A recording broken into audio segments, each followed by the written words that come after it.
తేడి మంత్రం చెప్పడానికి నా తండ్రి అన్న మాట వాడడానికి ఆ గోత్రంతో యజ్ఞం చేసి హవిస్ ఇవ్వడానికి లేడు ఉత్తరాధికారి, కర్మ సంతానం లేడు. అందుకేడుస్తాడు పురుషుడు, అరే నాకు సంతానం కొడుకులు లేకపోయారే అని ఎడవడానికి కారణం అది.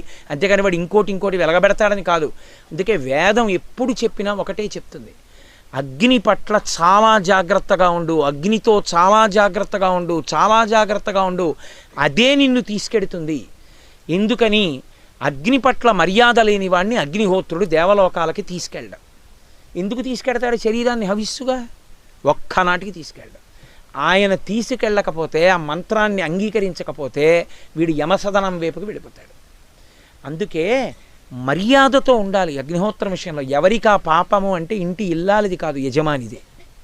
యజమాని చెప్పాలి, స్నానం చెయ్యకుండా వెలిగించకు, కాఫీ తాగపోతే చచ్చిపోతానండి అన్న బాధ ఉంటే కనీసం పసుపు నీళ్లు భార్య చల్లుకుని అగ్నిహోత్రాన్ని వెలిగించాలి. పసుపు నీళ్లు 3 మాటలు చల్లుకుంటే స్నానమే ఆడదానికి వేదంలో. నేను పసుపు నీళ్లు చల్లుకుని స్టవ్ వెలిగించి కాఫీ పెట్టాలి. ఏమీ లేకుండా నిద్రమంచం మించి లేచొచ్చి దిక్కుమాల బట్టలతో అగ్నిహోత్రాన్ని వెలిగిస్తే ఆయనకి తెలుసు ఎప్పుడు ఇది చూపించాలో దీనికి ప్రతిఫలాన్ని. అప్పుడు ఏడుస్తాడు, అరే ఎంత తాపత్రయపడ్డాను రా, పాడైపోయానని. కాబట్టి అగ్నితో జాగ్రత్తగా ఉండాలి. అగ్ని ఎటువంటి అగ్ని పట్టుకుంది అన్నదాన్ని బట్టి ఉత్తరగతులు ఉంటాయి. వేదోప బ్రహ్మణము రామాయణం. అందుకే అంత జాగ్రత్తగా చెప్తారు వాల్మీకి మహర్షి. ఏది చెప్పినా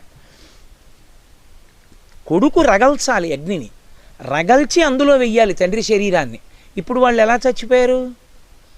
వాళ్ళు చచ్చిపోయింది సామాన్య కారణానికి కాదు, అసలు వాళ్ళని కాల్చింది కొడుకులు కారు, సమంత్రకం కాదు, భయంకరమైన కోపాగ్నికి చనిపోయారు.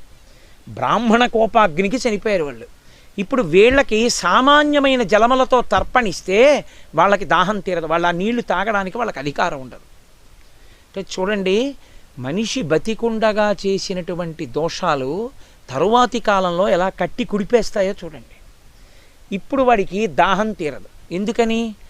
మనకి ఒక నెల్లాళ్లలో ఒక పక్షం అయితే వాళ్ళకి పగలం, ఒక పక్షం అయితే పితృదేవతాలోకానికి వెళ్ళిపోతే కాలమానం మారిపోతుంది. ఒక పగలు ఒక రాత్రి. అమావాస్య తిథి వాడికి పట్టపగలం. ఆ పట్టపగలలో అమావాస్య మధ్యాహ్నం 12 గంటలకి పితృదేవతలు ఇంటి ముందుకు వస్తారు. అందుకే అమావాస్య అండి మధ్యాహ్నం 12ంటికి ఇంటి ముందు వెళ్ళకండి అంటారు. కారణం ఏమిటంటే ప్రతి వాళ్ళ పితృదేవతలు ఇంటి ముందుకు వచ్చి నిలబడి ఆ కొడుకు ఏమైనా పెడతాడేమో అని చూస్తారు. ఏమీ పెట్టకపోతే అమావాస్య నాడు మిట్ట మధ్యాహ్నం 12 గంటలకి యజమాని